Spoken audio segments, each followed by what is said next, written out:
Item ಯಾವುದೇ ಇರಲಿ try ಮಾಡಿ ಆಚಿ ಚಿಕನ್ ಮಸಾಲಾ. ತಮಿಳುನಾಡಿನಲ್ಲಿ ಶುರುವಾಯಿತು ದಳಪತಿ ದರ್ಬಾರ್. ಗ್ಯಾರಂಟಿ ಪೂರೈಸೋದಕ್ಕೆ ಗಿಲ್ಲಿ ಮಾಡಿರುವಂತ ತಂತ್ರವಾದ್ರೂ ಏನು ಹಾಗಾದ್ರೆ? ದಳಪತಿ ದರ್ಬಾರ್ ಏನೋ ಶುರುವಾಯಿತು. ನಿನ್ನೆ ಪ್ರಮಾಣ ವಚನ ಸ್ವೀಕಾರ ಮಾಡಿದ್ದಾರೆ, ಭರ್ಜರಿ ಭಾಷಣವನ್ನು ಮಾಡಿದ್ದಾರೆ. ಜೊತೆಗೆ ಎಷ್ಟು ಸಾಲ ಇದೆ ಅನ್ನೋದ್ರ ಬಗ್ಗೆನೂ ಕೂಡ ಅವ್ರು ಮಾತನಾಡಿದ್ದಾರೆ. ಈಗ ತಮಿಳುನಾಡು ರಾಜ್ಯದಲ್ಲಿ ಗಿಲ್ಲಿ ಗ್ಯಾರಂಟಿ ಈಡೇರಿಕೆ ಸಾಧ್ಯವೇ ಎಂಬ ಚರ್ಚೆ ಶುರುವಾಗಿದೆ. ಕಾರಣ ಅವರು ಕೊಟ್ಟಿರುವಂತ ಭರವಸೆಗಳು ಎಷ್ಟಿವೆ, ಏನಿವೆ ನೀವು ಈಗಾಗಲೇ ಗಮನಿಸಿದ್ದೀರಾ. ವಿಜಯ್ ಭರವಸೆ ಈಡೇರಿಕೆಗೆ ಬೇಕಂತೆ 1,00,000 ಕೋಟಿ ರೂಪಾಯಿ.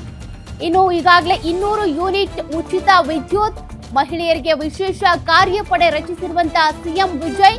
ಉಳಿದ ಘೋಷಣೆಗೆ ದಳಪತಿ ವಿಜಯ್ ಪಡೆ ಏನಿದೆ ಕಸರತ್ತು ಮಾಡಬೇಕು. ಈಗಾಗಲೇ ನಿನ್ನೆ 3 ಭರವಸೆಗಳಿಗೆ ಸಂಬಂಧಪಟ್ಟಂತೆ ನಾನು ಶೀಘ್ರವಾಗಿ ಜಾರಿಗೆ ತರ್ತೀನಿ ಅಂತ ಹೇಳಿದ್ರು.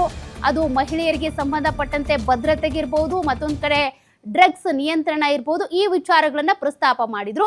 ಬಟ್ ಉಳಿದ ಯೋಜನೆಗಳಿಗೆ ಸಂಬಂಧಪಟ್ಟಂತೆ ಸ್ವಲ್ಪ ಸಮಯ ಕೊಡಿ ಅಂತ ಕೂಡ ಕೇಳ್ಕೊಂಡ್ರು.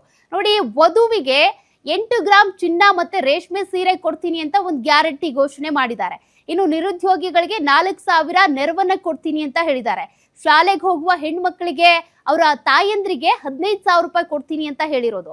ಹೀಗೆ ನಾನಾ ಭರವಸೆಗಳನ್ನ ಈಡೇರಿಸೋದಕ್ಕೆ ವಿಜಯ್ ಪಡೆ ತಯಾರಿ ಮಾಡ್ಕೊಳ್ತಾ ಇದೆ. ಬಟ್ ಅಲ್ಲಿ ಸರ್ಕಾರದ ಬೊಕ್ಕಸಕ್ಕೆ ಬರೆ ಬೀಳುವಂತ ಆತಂಕದ ಮಧ್ಯೆ ಈ ರಣತಂತ್ರ ಹೇಗ್ ವರ್ಕೌಟ್ ಆಗುತ್ತೆ, ಫಲಾನುಭವಿಗಳನ್ನ ಗುರುತಿಸಿ ಅವ್ರಿಗೆ ಯಾವ ರೀತಿಯಾಗ ಯೋಜನೆಯನ್ನ ತಲುಪೋ ರೀತಿಯಾಗಿ ಮಾಡಬೇಕು, ಅದ್ರ ಬಗ್ಗೆ ಪ್ಲಾನ್ ಮಾಡ್ಕೊಳ್ತಾ ಇದ್ದಾರಂತೆ.